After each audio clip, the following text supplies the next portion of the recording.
Hello viewers, কেমন আছেন সবাই? আশা করি ভালো আছেন।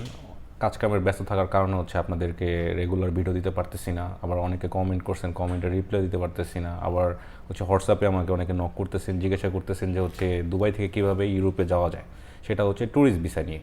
তো অ্যাকচুয়ালি যারা ট্যুরিস্ট ভিসা নিয়ে ইউরোপে যেতে চান, তো আপনাদের হচ্ছে একটা মেইন যে জিনিসটা দরকার সেটা হচ্ছে আপনার একটা ট্রাভেল হিস্ট্রি দরকার। কারণ আপনি যেহেতু ট্যুরিস্ট ভিসার জন্য অ্যাপ্লাই করতেছেন, তো অবশ্যই আপনাকে ট্রাভেল হিস্ট্রি থাকা লাগবে। এটাও একটা এক বড় ভাইয়ের একটা ভিসা দেখতেছেন, এটা হচ্ছে ইজিপ্টের ভিসা। এটা একদম ব্ল্যাঙ্ক পাসপোর্ট, কারণ হচ্ছে তার পাসপোর্টে আগে কোনো ভিসা নাই। তো সে ট্রাভেল হিস্ট্রি করার জন্য হচ্ছে ভিসা নিচ্ছে, ইজিপ্টের নিল আর কি। ফার্স্টে এটা শুরুয়াত।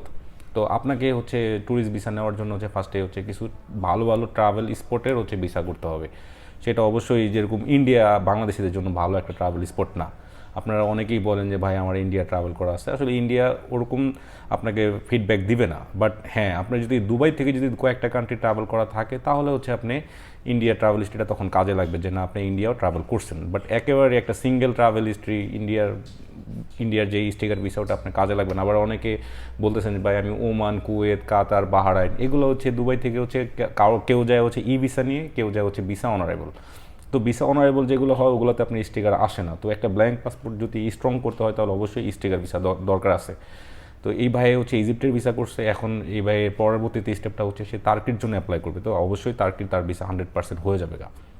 তো আপনারা যারা হচ্ছে সেনজেনের জন্য যাওয়ার চেষ্টা করতেছেন, অনেকে বলতেছেন যে রোমানিয়া যাওয়ার জন্য। হ্যাঁ ভাই, রোমানিয়ার কথাটা আসলে না বললেই না। রোমানিয়া ব্ল্যাঙ্ক পাসপোর্টেও ভিসা হয়, কিন্তু সমস্যা হচ্ছে রোমানিয়ান এয়ারপোর্টে।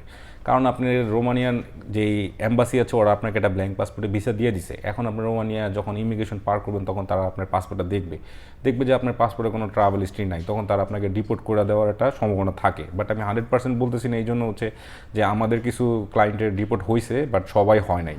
তো আসলে ওটা লাকের উপর ডিপেন্ড করে, আর সবার লাক কিন্তু সবসময় কাজে লাগে না। সো যারা আপনারা ইউরোপে যাওয়ার জন্য চিন্তা ভাবনা করতেছেন যে আপনারা ইউরোপে ট্যুরিস্ট ভিসা নিয়ে যাবেন, আমি ওয়ার্ক পারমিটের কথা বলতেছি না। এই জন্য হচ্ছে ওয়ার্ক পারমিটের জন্য কোনো ট্যুরিস্ট ভিসার দরকার হয় না। তো আপনারা প্রথমে হচ্ছে যেটা খুব ইজিলি যে কান্ট্রিগুলো ভিসা দিচ্ছে, এই কান্ট্রিগুলোর ভিসা নেন। আপনি ইজিপ্টে নিতে পারেন। ইজিপ্ট বলতে হচ্ছে যেটা মিশর, আপনারা বোঝেন, সেই মিশরের কথাই বলতেছি। মিশরের ভিসা করতে পারেন। তারপর হচ্ছে মরক্কোর ভিসা করতেন, মরক্কো হচ্ছে স্পেনের পাশে আসে, তো মরক্কোর ভিসা নিতে পারেন।